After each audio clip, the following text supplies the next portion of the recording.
Hello everyone and welcome back to the Calham64 LP Retrospective, and today we're going to be looking at my blind LP of Mega Man X2 for the Super Nintendo.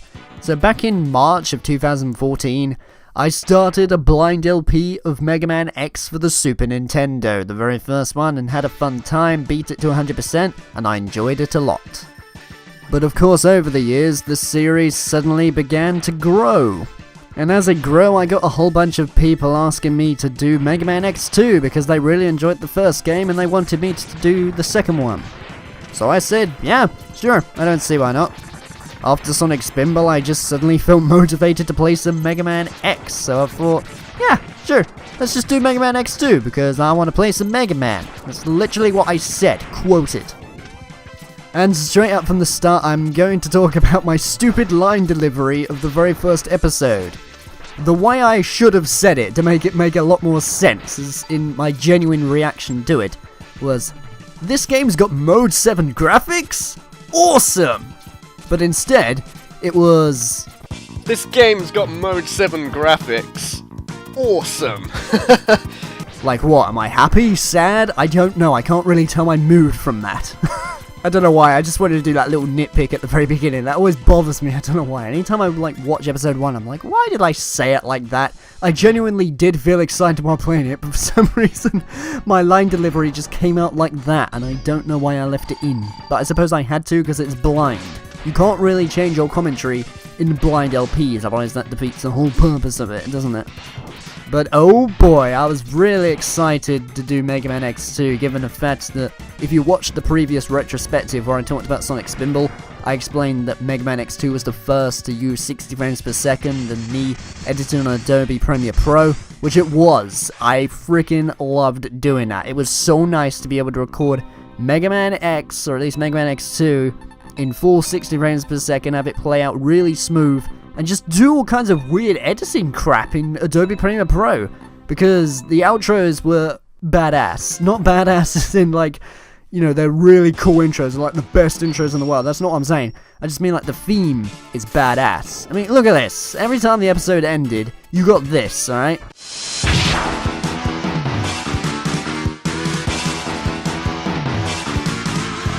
Freaking heavy metal music, literally metal in the background when it closes, and of course, the fire. Can't get enough of some fire with heavy metal, I don't know why, I just wanted to go for a badass look, given the fact that, you know, Mega Man was all about destroying stuff and taking down robot masters. I wanted it to be intense. I don't know why, I had so much fun making that intro. I was like, look at this, it's all animated, and the music, and the fire, and boom.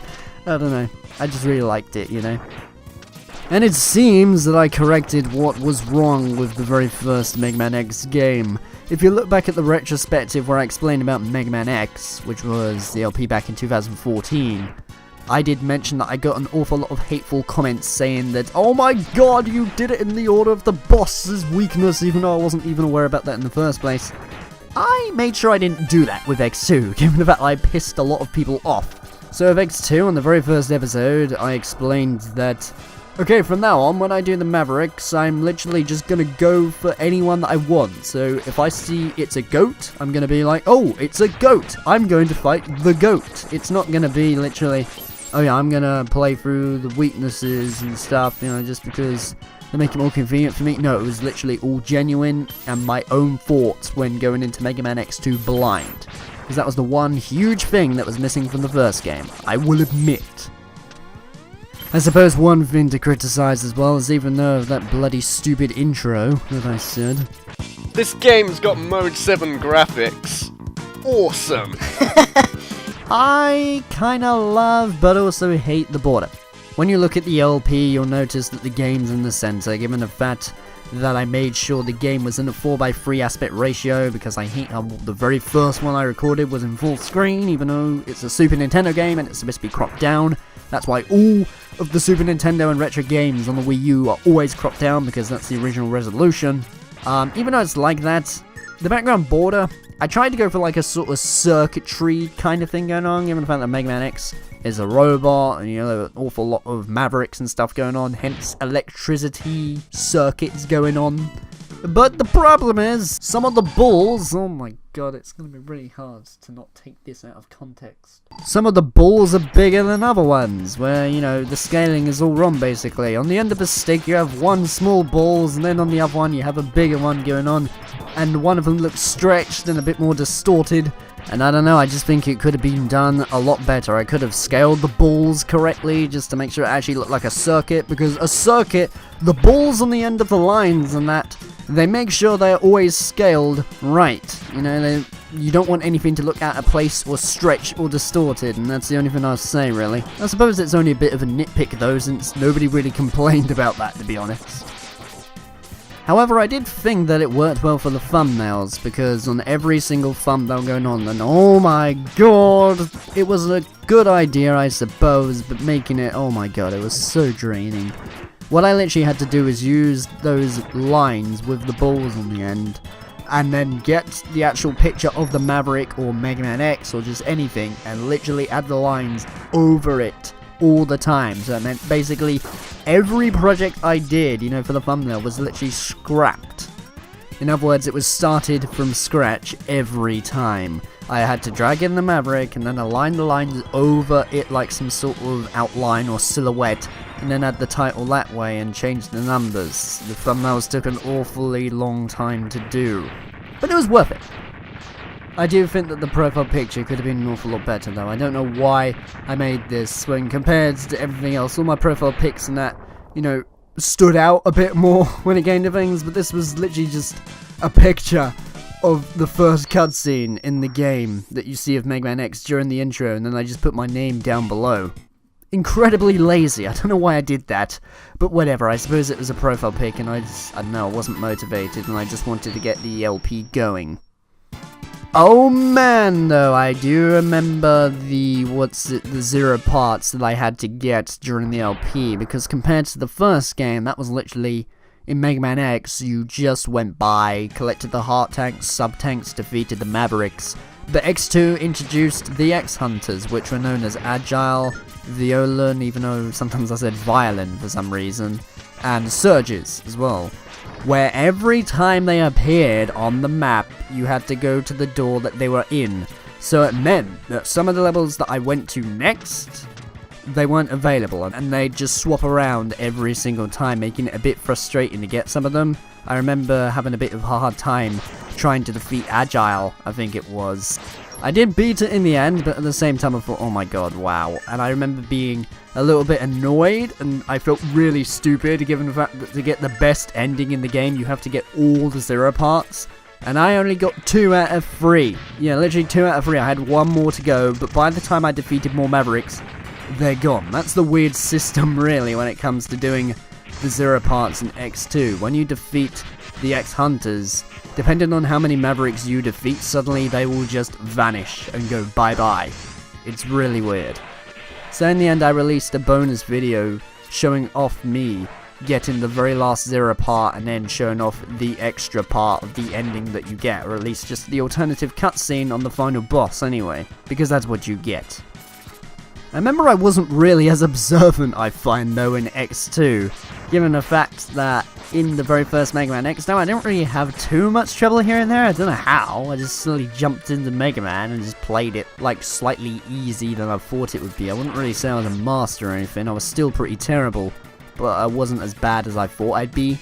But with X2, I was forever going through parts of levels and being like, oh my god, I missed out on that. Really? Why did I not use this before? Like, I always remember. It's pretty much at the back of my memory to this day for how stupid I was. In Ostrich's Overdrive level, I think that's what it was called anyway, there was a particular part where you got given this Dr. Light capsule, and I was like, oh, I can't go through there because there's blocks, they're blocking my path, I guess I should move on. Even though really, what I was supposed to do was use Wheelgator's power-up, where you just put the wheel down and it would just grind through it and then unlock it. I could literally do that on the episode, but for some reason I didn't do it, and that happened an awful lot when it came to revisiting areas. But either way, it was amusing, and it showed that it truly was a blind LP going on, because if I just did everything perfectly the first time, some people might have questioned that, you know? Oh, by the way, to save people getting a little bit annoyed at me earlier, I suppose I might as well go a bit more about what I was saying about the X-Hunters. Okay, here's the thing, even though I was saying it was annoying in terms of recording. You know, the LP going on, given the fact it made some episodes go on for a lot longer than intended. When actually playing the game in my spare time, it's pretty fun, because you have all the time in the world to do it, but you know, when recording an LP, you have a time constraint when trying to do it. Particularly, you know, I needed to make sure I was alone when trying to record it. So it was somewhat a bit stressful and annoying sometimes, you know? Of course, I did find it satisfying finding them and defeating them, but when you do actually play the game in your spare time, it's great. It's a good addition to X2 because, you know, it's just something different compared to the first game. And I think it makes you be a bit more observant of the level's design. Given the fact you find the doors and you wonder why they're not opening from the beginning, and then you find that the X-Hunters are suddenly there, and then you pay attention to where they are on the map, and hence, then you can defeat them. It's a cool feature, but it's just not ideal for LP material, in my opinion. I remember making the bonus video as fun as well, given the fact that I decided to literally play through the whole entire game again.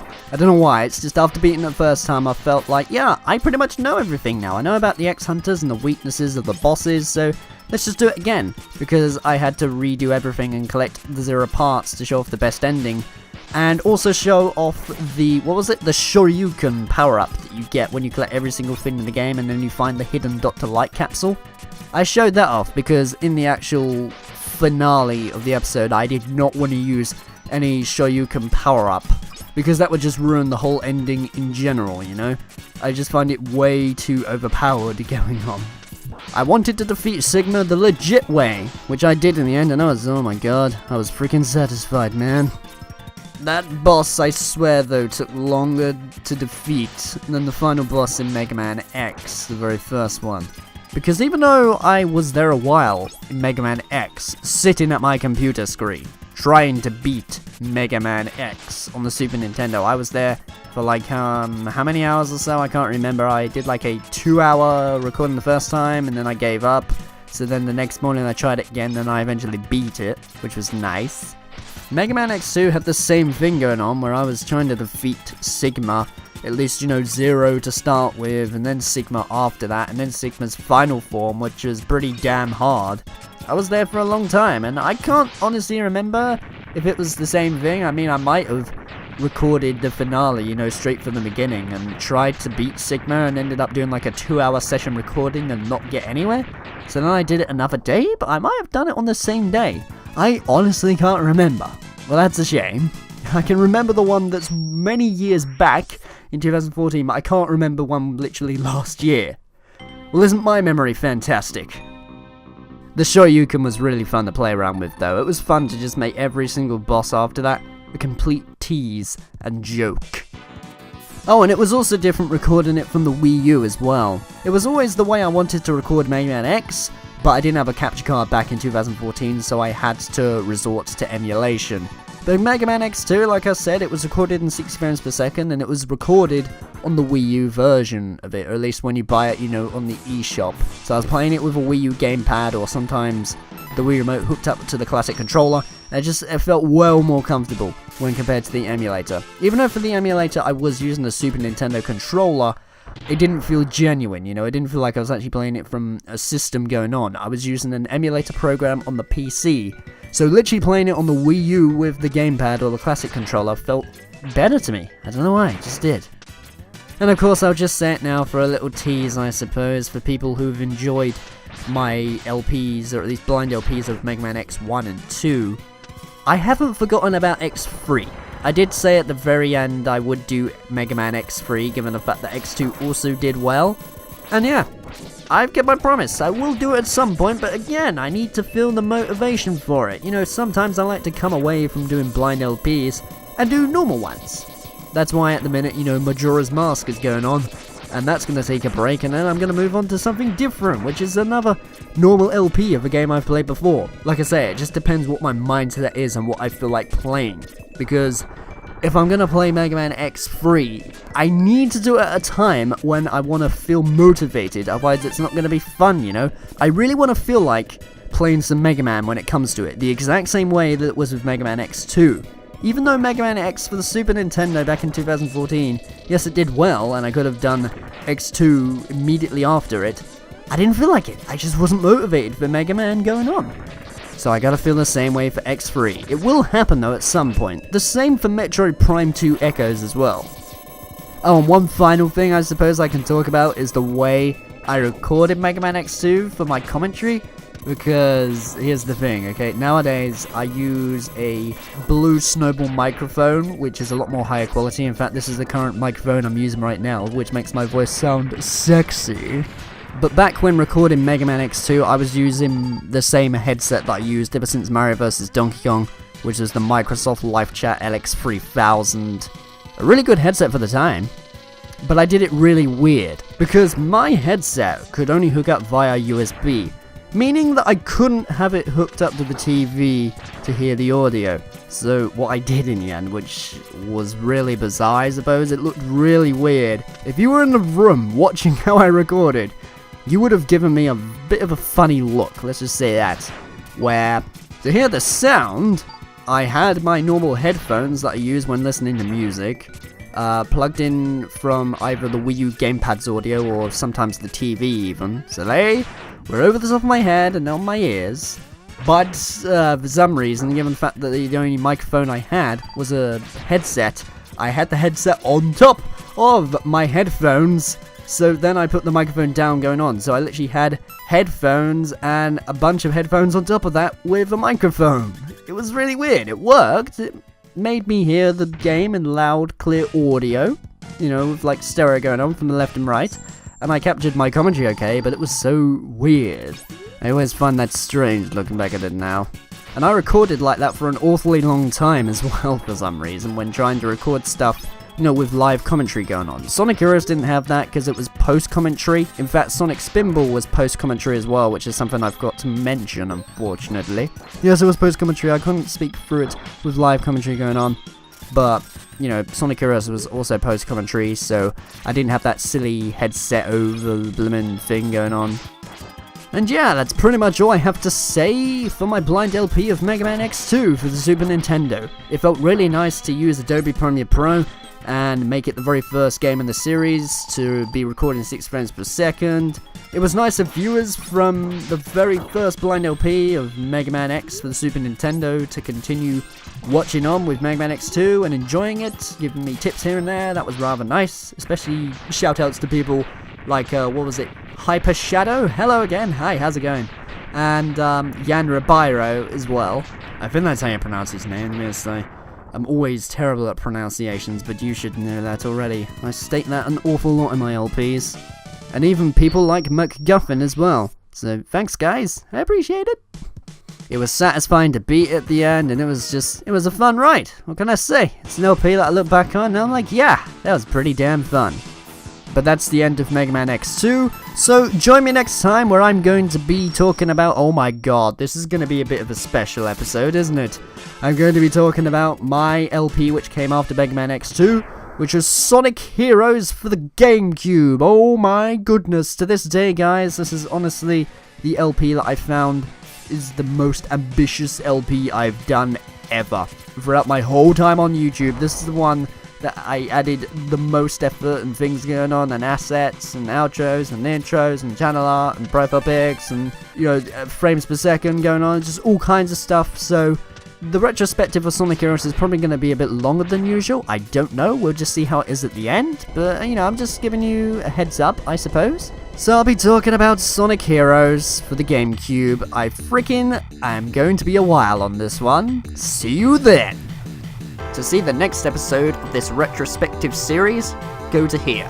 To see the full playlist of this series going on, go to here.